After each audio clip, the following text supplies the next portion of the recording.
There is a lie we've been told, one so subtle and widespread, it has crept into every corner of leadership, success, and personal ambition. The lie is this: that power is lost suddenly. That one day everything is perfect, and the next, it all falls apart. But that's not how power collapses.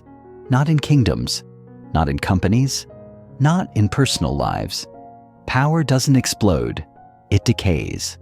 Quietly, in the background, in whispers, in compromises that feel too small to matter. If you've ever wondered why some of the greatest men fall at the peak of their strength, it's because their foundation was rotting long before the spotlight faded, and they didn't see it. Or worse, they saw it and did nothing. Every empire that fell had early signs. Every betrayal that hurt had a warning. But we ignore them because they're small, because they don't threaten us yet. The most dangerous thing a man can do is tolerate what he knows deep down is wrong. That moment you stay silent when a boundary is crossed, that second you choose comfort over confrontation, you're not keeping peace. You're planting a seed of weakness, a seed that will grow. Let me be very clear. This is not a message for those who want to live a soft life. This is not about motivation or positivity. This is war. War against the subtle forces that are eroding your throne. This is about protecting your name, your reputation, your mission. Because in the real world, you don't lose because you weren't good enough. You lose because you didn't see the silent threats, the ones that don't wear armor or raise weapons, but dress in excuses and fake smiles. There are 7 forces that slowly but surely corrupt everything you build. And today, we begin with the first 3. Pay attention. This might be the most important conversation you have with yourself this year. 1. Tolerance of disrespect, the first crack in the wall. Disrespect never starts as a slap in the face. It begins in whispers, a tone, a delayed reply, a smirk in a serious moment. Disrespect wears the costume of humor. It walks in as sarcasm. It hides behind, "I was just joking." But if you look closely, you'll notice something deeper. A test. They are testing how far they can go with you. A man who tolerates even one drop of disrespect invites a flood. Because people don't treat you how you want to be treated. They treat you how you allow them to. And once someone learns that they can cross your boundary with no consequence, they will cross it again. And further. And deeper. You think you're being the bigger man by letting it slide. You think you're showing maturity. But in truth, you're teaching them how to disrespect you better next time. You are training your enemies in real time. And make no mistake, everyone is watching. People observe how you react, how you handle being mocked or dismissed. If you fold, if you smile to keep the peace, you've already lost. Not because they insulted you, but because you showed them that your pride has a price, that your authority can be negotiated. Disrespect must be cut at the root, not because you're insecure, but because if you don't kill it, it will grow into disloyalty, rebellion, and eventually betrayal. 2. The loyalty illusion, why most support is conditional. They love you when you win, they post about you when you shine, but real loyalty doesn't reveal itself during the good times, it's exposed in the storm. When everything is on fire, when your back is against the wall, that's when you know who stands with you and who is just renting space in your circle. Don't measure loyalty by how loud people cheer when you're up. Measure it by who shows up when you're bleeding. One of the greatest mistakes leaders make is believing that time equals loyalty. That just because someone has been around for years, they are loyal. But time is not proof. Crisis is. When the pressure rises, when losses start coming in, the masks drop. You'll see who blames you, who hides, who suddenly has other priorities. These aren't bad people. They're just not built for the path you're walking. And the sooner you stop expecting everyone to be as committed as you, the lighter your journey becomes. Here's a rule. Never confuse proximity with loyalty. Just because they're close to you doesn't mean they're for you. Some people stand next to you only for the shine. The moment that light dims, they disappear. Don't beg them to stay. Let them go. 3. Compromising on values. Death by 1,000 cuts. No man wakes up one day and becomes a fraud. It happens slowly. One compromise at a time. One lie to keep the peace. One decision that doesn't really matter. One betrayal of your principles for short-term gain. And before you know it, you're standing in a place you don't recognize, wondering how you got there. Your values are not suggestions. They are your armor. When you compromise them, even slightly, you are stripping away your own protection. And worse, you're telling the world that you can be bought. Maybe not with money, but with fear, with validation, with approval. And once people see that, they will push every limit you have. Stand on your values even when it's uncomfortable, especially when it's uncomfortable, because that's the real test. It's easy to say you have integrity when there's no cost, but true strength is shown when you're willing to lose something to protect what you believe. Your values must not bend. They must not flex. They must be non-negotiable. Because once you start to edit them, once you make exceptions, just this once, you are not adapting. You are decaying. If you're not paranoid, you're not paying attention. Some will say this mindset is harsh, that it makes you paranoid. Good. You should be. Paranoia, in the right dose, is not weakness. It's awareness. It's the instinct that kept kings alive when everyone wanted their crown. It's what stops you from being caught off guard by betrayal wrapped in friendship. Not everyone is a threat, but the ones who are will rarely announce themselves. They don't come in with daggers. They come with compliments, with help, with the illusion of support. And if you're not sharp, if you're not watching closely, you will mistake a slow poison for a warm embrace. Leadership is not about being liked. It's about being respected. It's about making hard decisions. It's about having the clarity to see threats before they explode. And it's about the courage to confront what others are too scared to even acknowledge. Power rarely falls in the daylight.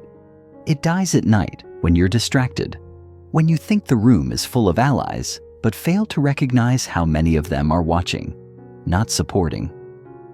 Power is not seized in a single dramatic event. It slips away through the cracks, through 1,000 unnoticed permissions, through whispers that gather weight, and glances that go unchecked. In part 1, we examined the corrosion of power through disrespect, conditional loyalty, and moral compromise. But those are just the surface waves. Today we go deeper, into the shadows, into the people who wear your colors but not your cause, the ones who do not need to oppose you, to destroy you.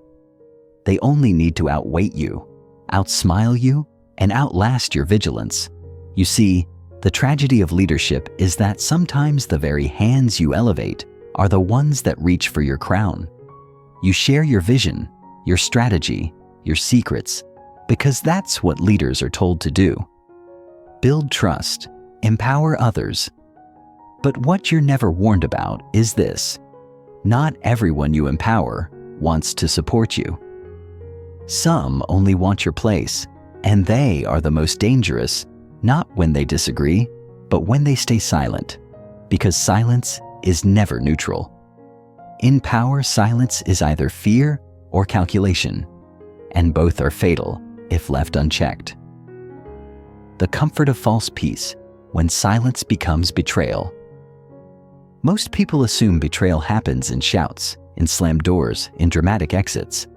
But the most devastating betrayals come dressed as silence: a missed call, a late reply, an empty seat when you needed presence, and worse, silent agreement when wrong decisions are being made. You're in a room making moves, planning the future, And those around you nod. They smile. They say, whatever you decide. And you feel safe, supported. But what you don't know is that silence is not agreement. It's avoidance. Real allies challenge you. They question you. They ask the hard questions even when it's uncomfortable, because they care more about your survival than your ego. But when someone always agrees, when their presence never brings friction, you're not working with a partner. You're grooming a saboteur. And they're not sitting silently because they believe in your leadership. They're watching, measuring, recording every decision they disagree with, but will never admit until it's useful, until they can present it to someone else as evidence that you failed. Silence becomes betrayal not in the moment, but in hindsight. When the collapse comes and they say, "I saw it coming," you ask, "Then why didn't you say something?" And their answer, if they're honest, is simple. Because it wasn't in my interest. This is why you must create environments where disagreement is encouraged, not punished. But even more, you must learn to read the silences. Not all quiet is calm. Some quiet is loaded with judgment, with calculation, with strategy. And the man who never speaks is often the one with the most to say, once you're no longer in the room. 5. Morality as a weapon. The performance that destroys kings. Not all attacks on your power come from greed. Some come wrapped in righteousness. There is a new breed of traitor, one Machiavelli anticipated long ago, the moral crusader. They wear compassion like a sword. They preach fairness, justice, transparency. And at first glance, they appear noble, champions of the people, voices of the oppressed. But look closer. Their goal is not improvement, it's replacement. Because moral manipulators don't care about your flaws. They care about the crown. Their method is not rebellion, it's reputation warfare.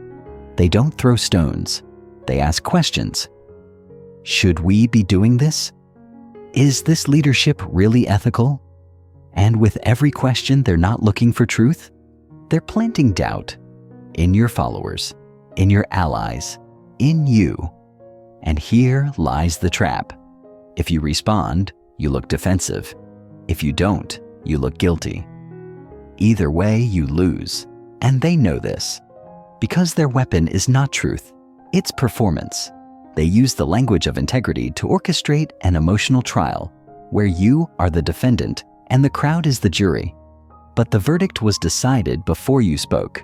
The goal is not to correct, it is to dethrone. You must recognize this performance early. You must understand that morality used as a political tool is not ethics, it's theater. And every minute you waste trying to prove your goodness is a minute they use to gather an audience for your downfall. You want to rule? Then be moral, yes, but not performative. And above all, never let someone use virtue as a rope to pull you down.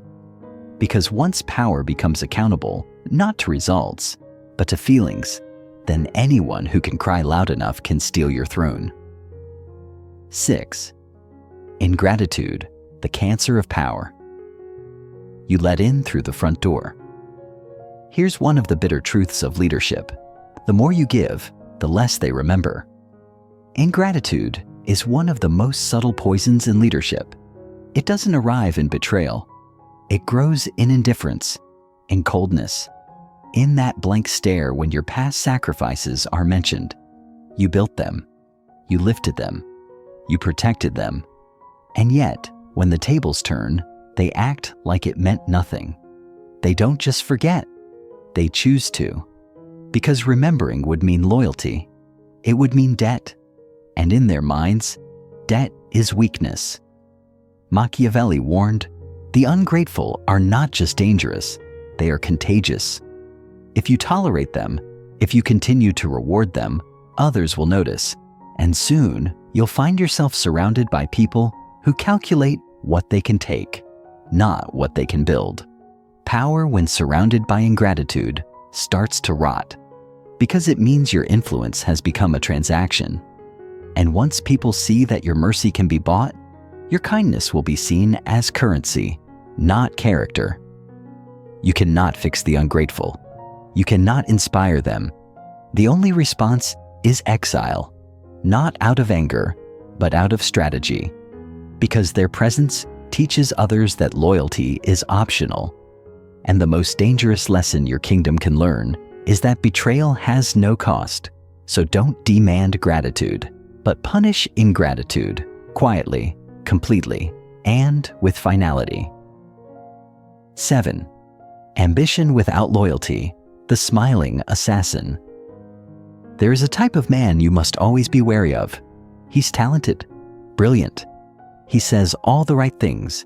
He's polished, well-mannered, respected by all.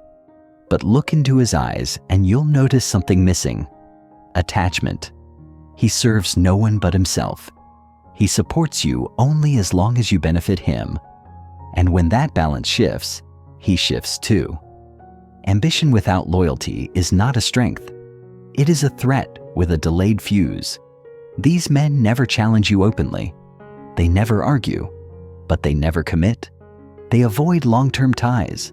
They stay neutral in disputes. They are always watching, carefully calculating when to make their move. They'll never try to overthrow you when you're strong. They wait. They play the long game. They wait until the first crack appears in your armor, until you hesitate, until others begin to whisper. And then, only then, they emerge as the solution, the fresh start, the new voice of reason. You'll hear them say, "I never wanted this," as they take everything you built. You'll hear them whisper to others, "We need to rethink leadership," as they position themselves at the center of the future.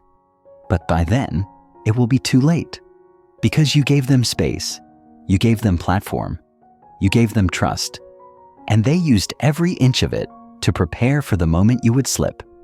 There is only one way to deal with ambition unbound by loyalty: contain it or eliminate it. Either tie them so closely to your success that their future depends on yours, or remove them before they grow strong enough to imagine themselves in your place. Don't wait until they challenge you. If you feel it in your gut, move. Because by the time they make their move, they've already convinced others to follow. A dangerous truth. Most leaders will never admit the harshest truth about power is this: many of your enemies once admired you. Many of your betrayers once swore loyalty. And many of your biggest threats are people you brought into the room. Power doesn't just attract support, it attracts shadows. And the higher you rise, the more shadows you cast. You must see them, you must name them, and most importantly, you must act before they step into the light. These 7 behaviors: disrespect, disloyalty, moral manipulation, cowardice, ingratitude, fake neutrality, and ambition without allegiance, aren't flaws.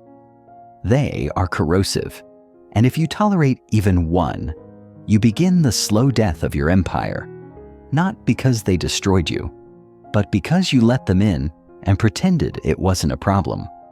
Power, real power, isn't about control. It's about clarity. Clarity of who belongs. Clarity of what is acceptable. Clarity about when to reward and when to cut loose. When a man first seizes power, he believes the battle is over. The throne is his. The crown rests on his head. The gates are shut and the wolves are outside. But this belief, this illusion, is the first lie that kills rulers. Because power is never seized once. It is seized every day, every hour, every conversation, every decision made or ignored. You don't win power, you maintain it. You don't possess it, you protect it. Power is like fire. Left untended, it doesn't stay warm. It spreads uncontrollably or dies without a sound. And that is where most leaders fail. Not in the pursuit of strength, but in the preservation of it. What we have explored so far has been the anatomy of collapse, the behaviors, the betrayals, the unseen poisons. But now we must pivot to the cure. We must talk about the fortress, the infrastructure of power, because true leaders do not just punish betrayal, they prevent it. They do not just fear internal decay, they out-engineer it. And if you've come this far, if you've seen the silent enemies, identified the whisperers, the flatterers, the manipulators, you are ready. You are ready to build what cannot be easily shaken. What endures, not because it is adored, but because it is unbreakable. And it begins with a concept most people never associate with power: design. Not of image, not of branding, but of systems, of boundaries, of non-negotiables. Leadership must not exist in isolation. It must be built into the bones of everything around you. Designing for loyalty. Why systems must do what people fail. To loyalty is beautiful in theory, rare in reality. People are emotional, fickle, opportunistic. They love to stand beside strength until that strength is tested. That's why a wise leader never depends on personality-based loyalty. He designs systems that reward loyalty and penalize deviation automatically.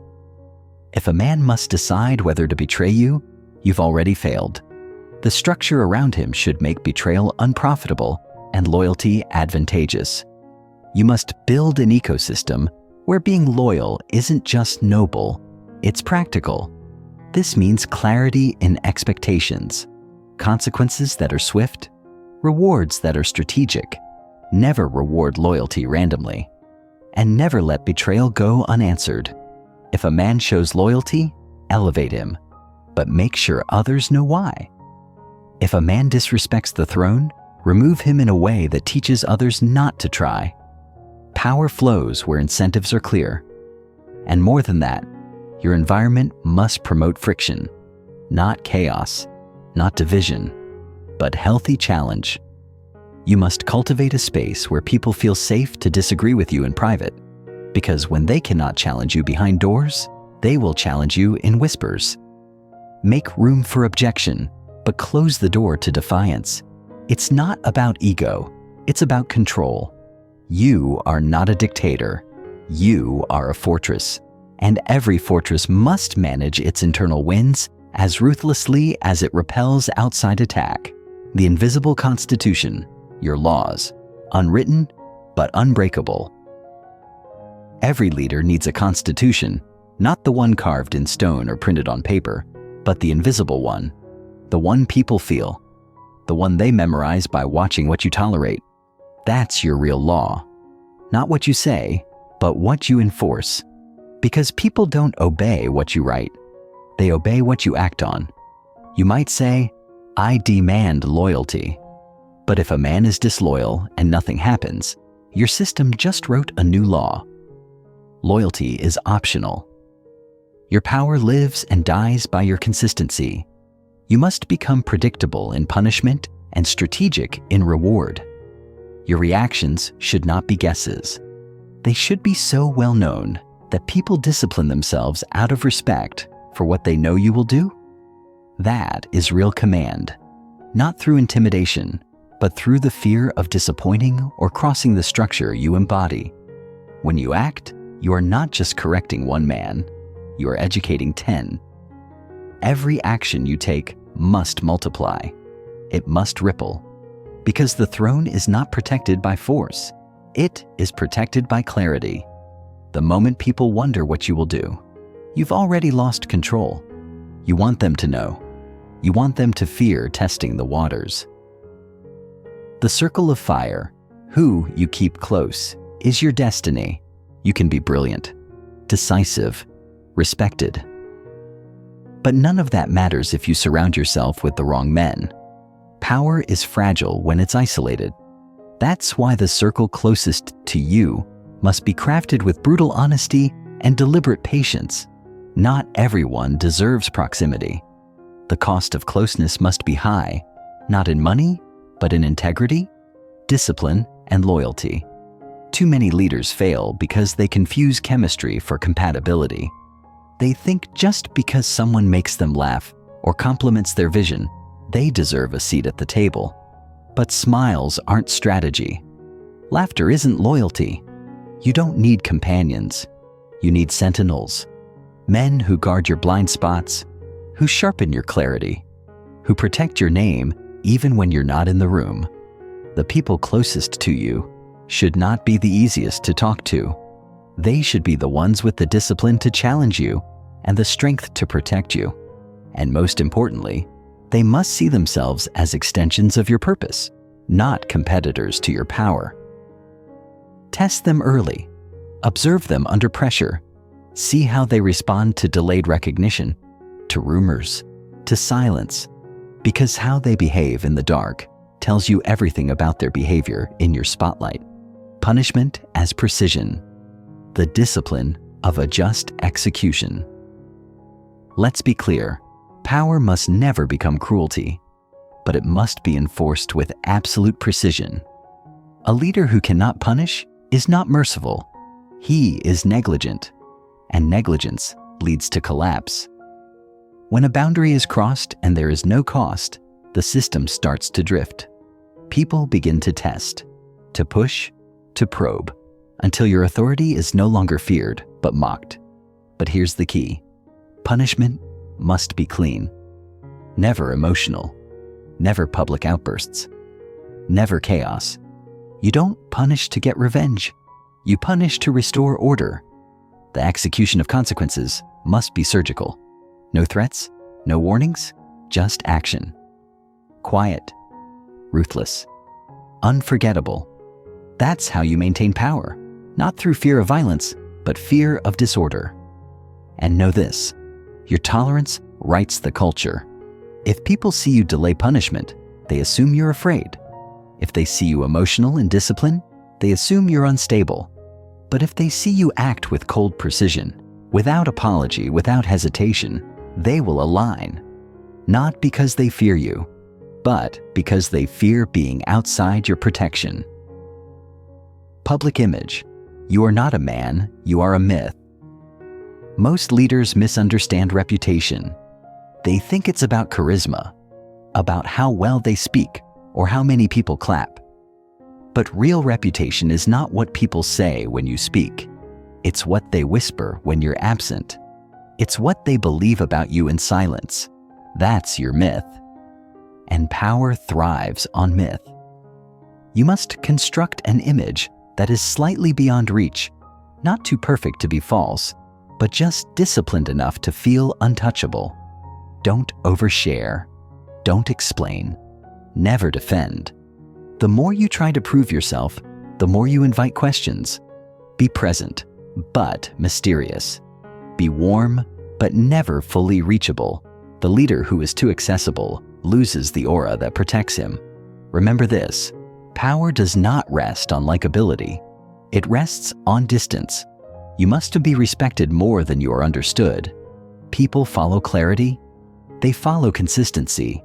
But above all, they follow strength wrapped in mystery. They must believe that you know more than you say, see more than you show, and will act before anyone else dares to move. Fear nothing. See everything. There is only one rule that keeps power alive beyond all strategies. You must never stop watching. When the music is loud, when the room is full, when you feel most invincible, watch. Because collapse always begins when you look away.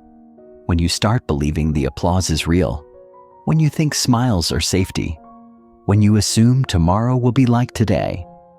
True leaders are never paranoid, but they are always aware. They don't wait for betrayal to confirm itself. They notice shifts in tone, absences, silences, changes in energy. They know that threats rarely shout. They whisper. And they respond not when it's obvious, but when it's time. You must become a watcher of men, a student of motive, a guardian of your own gut instinct, because instinct doesn't lie. What we call paranoia is often just ignored perception. And never forget, power ends not with a scream, but with a sigh, with one missed sign, one tolerated insult, one false friend welcome back. So stay awake, stay sharp, stay ruthless with your clarity, and compassionate only with those who have earned it over time. This is not the end. It's the threshold. You've now seen all 7 behaviors that must be punished. You've now explored how to build a system around yourself that doesn't just win power, but keeps it. What you do next is not about ego. It's about responsibility. You are not just holding power for yourself. You are holding it for everyone who depends on your strength, your family, your mission, your legacy. Let others be soft. Let others speak in circles and beg for approval. You are not here for applause. You are here for order, for discipline, for clarity. You are here to create a future that cannot be broken by one bad season or one traitor's whisper. So walk forward with eyes open, hands steady, voice clear. Build your empire like you expect it to be attacked, and govern it like you know the attack is already underway. This is how power lives. This is how leaders are made. And this is how thrones don't fall, but endure.